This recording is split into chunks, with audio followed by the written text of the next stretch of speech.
So here I go in a movie theater for the first time and I don't know how long. I got my mask, I'm all set to go in. Really looking forward to seeing Tenet.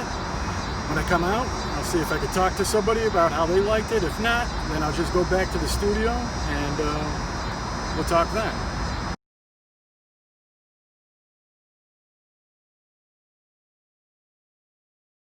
Alright, so we just saw Tenet. I just saw Tenet. These guys saw Tenet.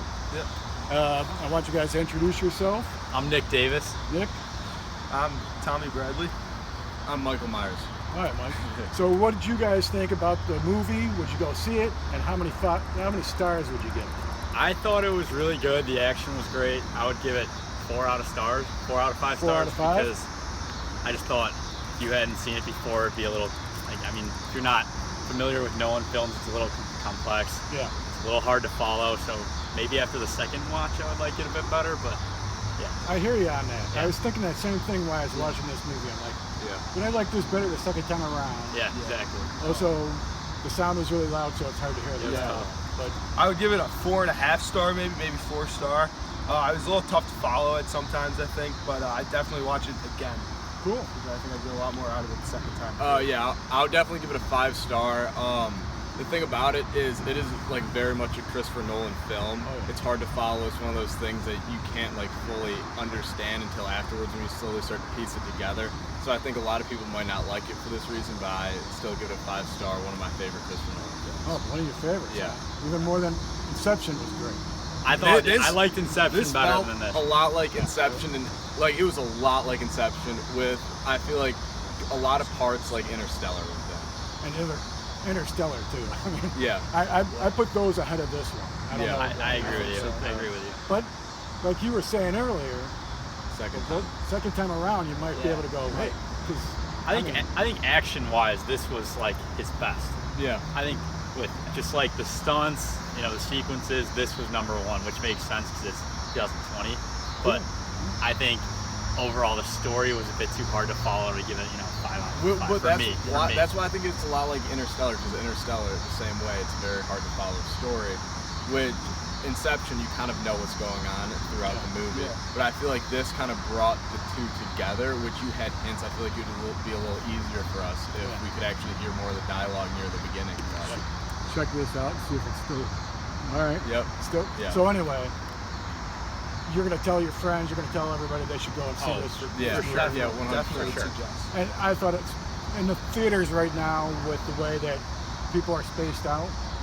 I'm fine with that. Oh, I love it. It's yeah. perfect. I agree. I don't need people with phones next to me and talking. perfect. I mean, this was distancing was great. Definitely. So anyway, thanks you guys. Now get the hell off. Thank How you. rude. Subscribe to this channel. So another Christopher Nolan movie. I love going to see his movies in a movie theater. This movie, he used a 70mm film and IMAX cameras, so he mixed it up a bit. You have to see it on a big screen. I mean, everywhere on a screen, it's pretty amazing. How many movies has this guy done? He's done quite a few.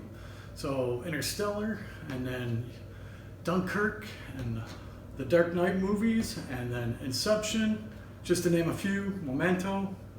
But I think Interstellar might be my favorite, but hey, that's just me. Now, something that he's done differently this time is he's hired a new editor. So he went with this route with Jennifer Lame as his new editor for this movie. It's her first big movie, and she's done some TV, but most of the TV she's only been assistant editor. So this was a really big job for somebody to do, because this movie did a lot of crazy things. I mean, Christopher Nolan shot scenes twice for the fast forward and the backwards, which had to be a nightmare. So, I mean, this is action-packed sequences in this movie that she had to edit. And as far as music for this film, he hasn't gone with Hans Zimmer, which he usually does do.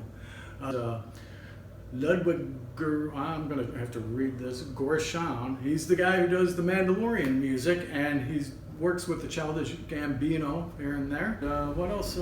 You Girl. He's done a lot of TV stuff, a lot of stuff. This guy's done like 63 different things. Now let's go with the cast. He didn't go with his usual suspects like Leonardo DiCaprio and Tom Hardy. he went with John David Washington, who you might know from the HBO show Ballers. It's a pretty good show, actually. I don't know if it's still on. I don't even have HBO anymore, so what do I know? And then he was in Malcolm X, the movie. His credits aren't that long, but he does a really good job with this performance. We got Robert-pattison from the Twilight movies. Now, I've never seen a Twilight movie. You sure? Who does a really good job in this movie. I mean, I don't know that much about this guy. I've never seen any of the Twilight movies, but I was impressed. I thought his performance was excellent, and I didn't recognize the guy at all. Like I said, I've never seen any of those movies. He's been in a lot of stuff. I probably have seen him in stuff, and I'm like, I just didn't realize it. And then we got Elizabeth Debicki, and she's going to be in the new Guardians of the Galaxy movie, Volume 3. I'm not too familiar with her. She's relatively new. Her credits aren't that long, but she does a very, very good job in this movie. I think all the cast does a great job in this movie. I'm not going to say who all the cast members are of this movie, because that's one of the things that they want to let you be surprised by when they show up. So, hopefully I'm not going to give away too much with this review. There's another thing about this movie that's very strange, the way that everything is going on right now. This movie cost about $200 and something million to make. And they say with advertising, it's in the $300 million range. And they're also saying, in order to recoup its money, it's got to make $430 million. I don't know, maybe. All I know is I enjoyed the movie a lot.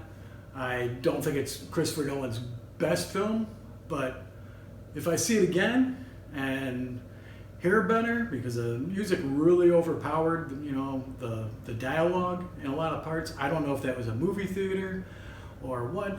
This was on an IMAX screen and it was loud.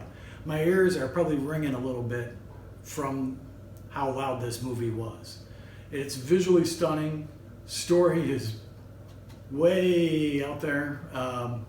Anyway, I hope you like and subscribe. I hope this helped you. I definitely say go see it, and that's it. Thanks. Like and subscribe. And again, thanks everybody.